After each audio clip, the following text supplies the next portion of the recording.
Hello, my dear friends. This is Rabbi Aharon Dobinsky coming to you today from the holy city of Yerushalayim, Jerusalem, Israel. I want to talk to you about something today, actually two things. First of all, let me ask you a question. What's free will? I mean, we talk about it all the time. We say that Hashem invested man with free will. He gave him free will. What does free will mean? It means you can do pretty much whatever you want to do. Well, that sounds like what it means, but that's not really it. Let me explain. Free will does give you the ability to make a choice to do whatever you want. You can do good, you can do evil, and you can do anywhere in between. You can, but that's not the way it's supposed to work. We have things that we're supposed to be doing here. It's most important. Hashem tells us what He wants from us. He wants us to follow Him, to love Him, and to do what He's asked us to do.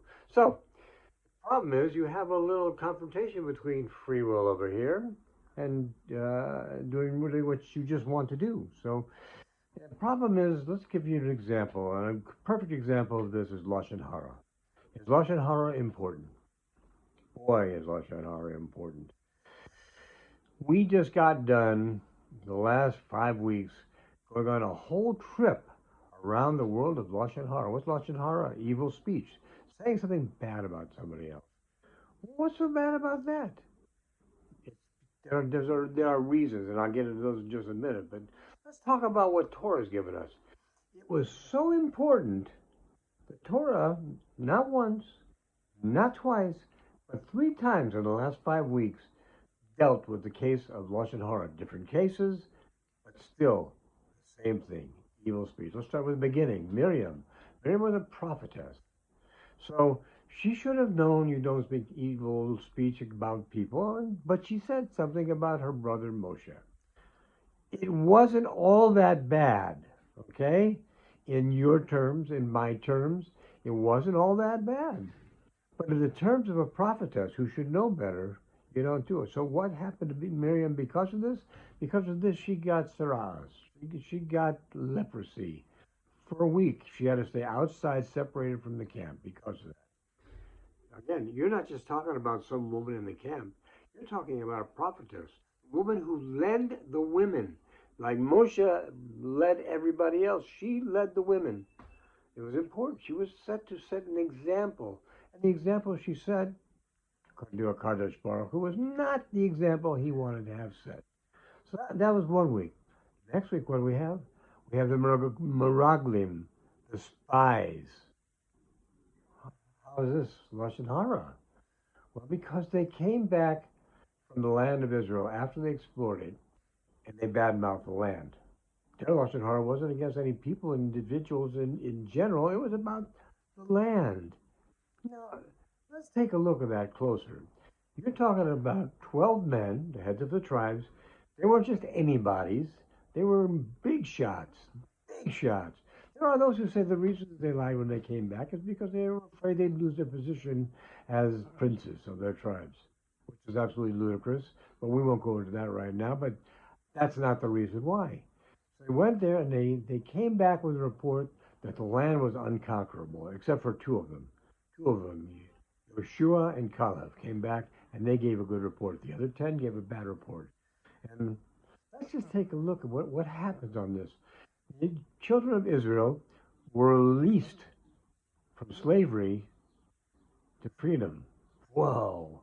I'm not talking about 100 people, 1,000 people, 2,000, 10,000, a million. There were over 3 million, not including converts, not including women and children. Holy cow. That's a lot of people. Who could do something like that? Kadosh Baruch Hu can, and he did. And he released the children of Israel from slavery to freedom. And then he brought them to the sea and opened the sea for them, because between the sea and the people and the Egyptians coming after them were the children of Israel. How do you win on this one? You got guys coming at you with spears and knives and swords, and on the other side you could drown them. Tough choice, tough choice. But it required somebody who had emunah.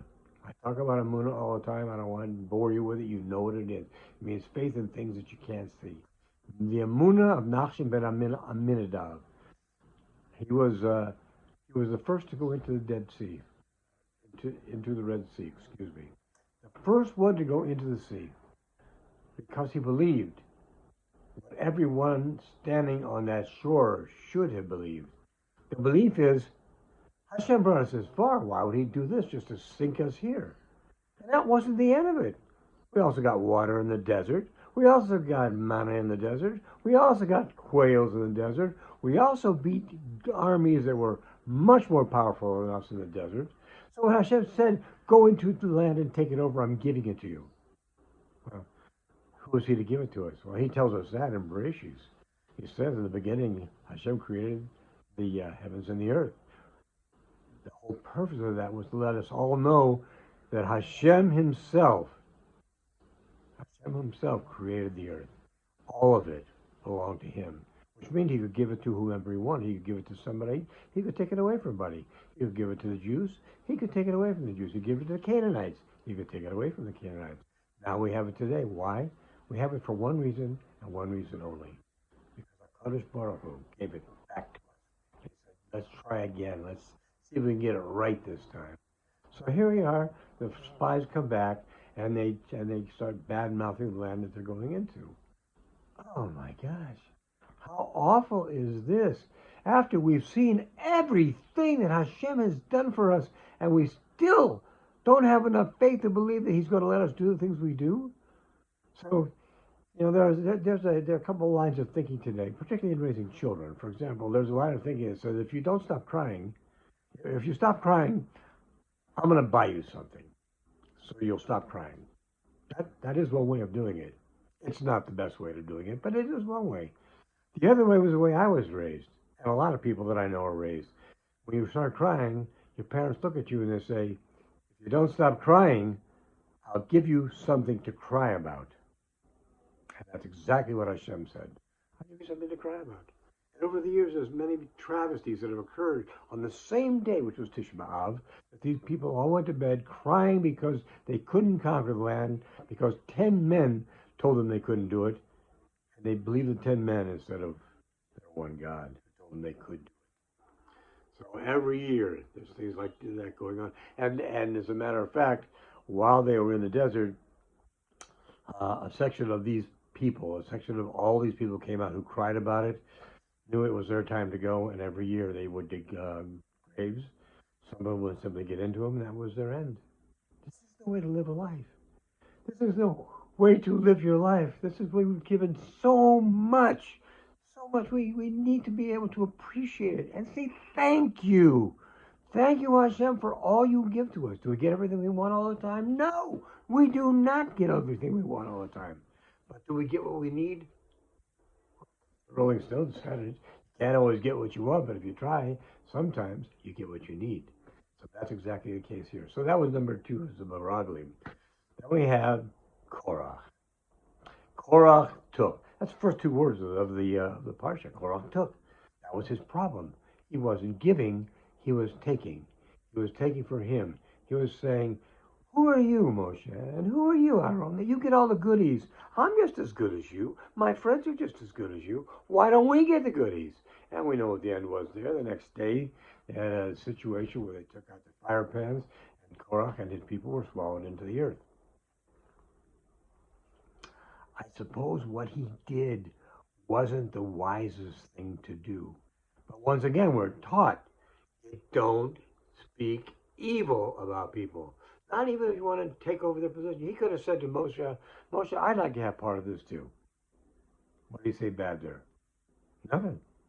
But what he said basically to him wasn't that. What he said to him is, you're doing all this, and we should be able to do what you do, and we don't get to do it. So you're bad for that. So you see, it's a problem when you try to get into the area of doing things just for you. It's a problem when you get into the area of speaking evil about others. So those are the 3 weeks. Then what happens next? Well, maybe Hashem is thinking it's chukas. It's a red heifer. Maybe Hashem is trying to give us the benefit of the doubt, saying, you know, they were slaves. So you got to excuse the fact that they don't know exactly what to do yet. In spite of all the miracles I've shown them, perhaps they still don't know. So they've created sins. So I'm going to give them weight to get rid of the sins, to wipe them out.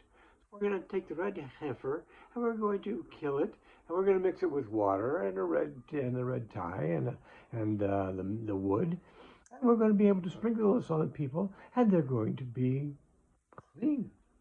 They're going to be clean. Isn't that great? Clean.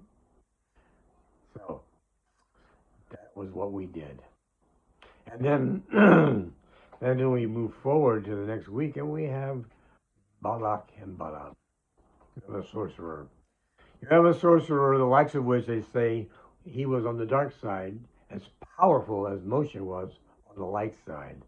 It's Balaam. So he was trying to get rid of the people. But he said in the beginning to the people from Midian, he said to them, I can only say what Hashem puts in my mouth. And all Hashem would ever do was put in mouth was blessing after blessing after blessing. By the way, not much later on, Balaam dies. But we're not going to get into that. We're going to get into just what he did. So he stands and he says, how goodly are your tents, O Jacob, your dwelling places, O Israel. Wow, not much of a curse. Actually, it was a great blessing. Basically, the idea came out that those who God blesses, everybody will bless, and those who you curse, God curses, everybody will curse. So we have a situation where the children of Israel were once again in a difficult situation. They couldn't do what they were supposed to do. So what did Balaam say? Send your women of Midian, because men are weak creatures, and they'll go for the women. And he was right. They did. And Pinchas ended that, and it's a long story, and I don't have that much time to give to you today. But understand, they learned a lesson. Some of them died because of it, but they learned a lesson. The lesson is you can't speak evil about other people. You can't speak evil even about a land. You can't speak evil at all. So there was a person who used to, I don't admire her family very much. Her name was Eleanor Roosevelt. And she said one day that strong minds speak of ideas, mediocre minds speak of places, and small minds speak about people. And she was absolutely correct. So how do you know that you're not doing lashon harah? Don't speak about people. That was good. Don't speak about people. 4 words. Don't speak about people. If you don't speak about people, you can't say anything bad about people. That's the lesson we've tried to learn over the last 5 weeks. And let us hope that these parshiot have been of a help to us to understand there's a way to live that is healthy, and there's a way to live that is not healthy. Let's choose the way to live. Hashem just wants what's best for us. He wants us to follow what he does. He wants us to love him. He wants us to accept that he makes the decisions. He always makes the decisions. Stop looking at people to give you the right of way to do the things you want to do what's best for you, to give you money, to do whatever else you have to do. Look to Hashem, because no matter who hands it to you, I promise you, always it comes from Hashem. My friends, have a great week ahead. You be well. God bless you, and I hope to speak to you soon. All the best. God bless.